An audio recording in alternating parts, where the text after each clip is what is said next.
This woman has a peculiar hobby. Every day, she presses her ear to the hotel wall to listen to the couple's story in the next room, imagining herself as the main character. Outwardly, Misung is a quiet, introverted woman, but inside, she harbors intense desires. Because Misung lives in a cheap boarding house, if she makes even a small noise, her neighbors will scold her. So, Misung rented a small hotel room. Here, no one cares what noise she makes. Misung's biggest dream is to become an actress. So, she often recites a few lines to encourage herself. But the lines she recites are also quite bold. I have met many men, but just fleeting relationships cannot fill my empty heart. Maybe someone I know. From then on, Misung would leave the hotel during the day, being a diligent and honest employee at work. At night, she'd put on a pink wig, wear a beautiful red dress, and return to the hotel to be her true self. Each time, Misung stayed in room 206. The girl at the front desk found it very strange, because she always dressed so lavishly but always checked in alone. The female lead, Yunhup, works part-time here. That day, while cleaning, she accidentally heard sounds from room 206. Although the lines spoken inside were quite private, Yunhup didn't think much of it. After all, that was their private business, thinking things would continue peacefully. But that day, Misung suddenly discovered a pair of glasses had appeared in her room.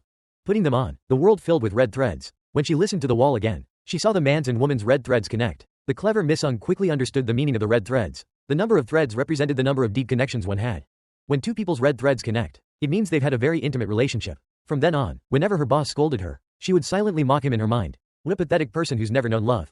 Misung had a secret crush on the school's gym teacher, but he paid her no attention at all. Misung could only imagine in her head that the red threads on their heads had connected. That day, there were sounds from room 205 next door again. Misung, as usual, pressed her ear to the wall to listen, but she never expected that the person in room 205 was the music teacher she had a crush on.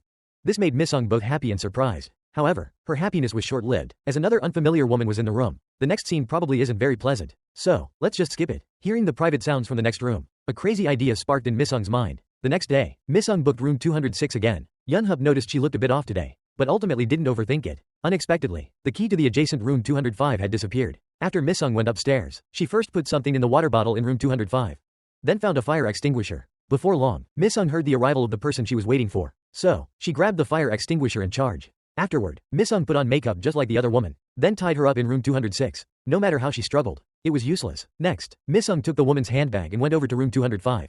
The music teacher had been waiting there for a while. When he saw it was Misung who entered, his face was blank, not understanding the situation. At this moment, Misung began reciting those lines again, and slowly approached the music teacher. I'm afraid that I will forever be unable to have you.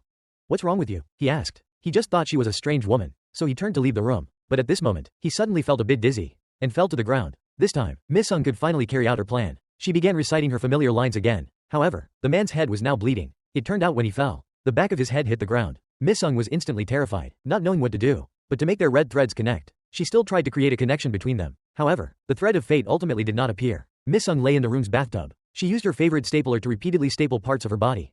Meanwhile, when Yunhup came to clean the rooms, the woman tied up in room 206 suddenly burst out.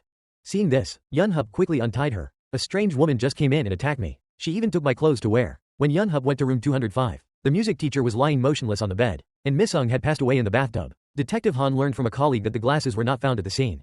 So he turned to ask Yunhup, is this related to those glasses? Yunhup said that the last few times Misung came to the hotel, she was always wearing those glasses. This must be the work of the mastermind again. That night, seeing Son-ah still in the hospital room, Detective Han decided he had to investigate the glasses matter. He returned to room 205. After draining the water from the bathtub, there was indeed a pair of glasses inside. At first, Detective Han felt that the red thread story Yunhup told was just nonsense. But the moment he put on the glasses and saw the red threads on his own head,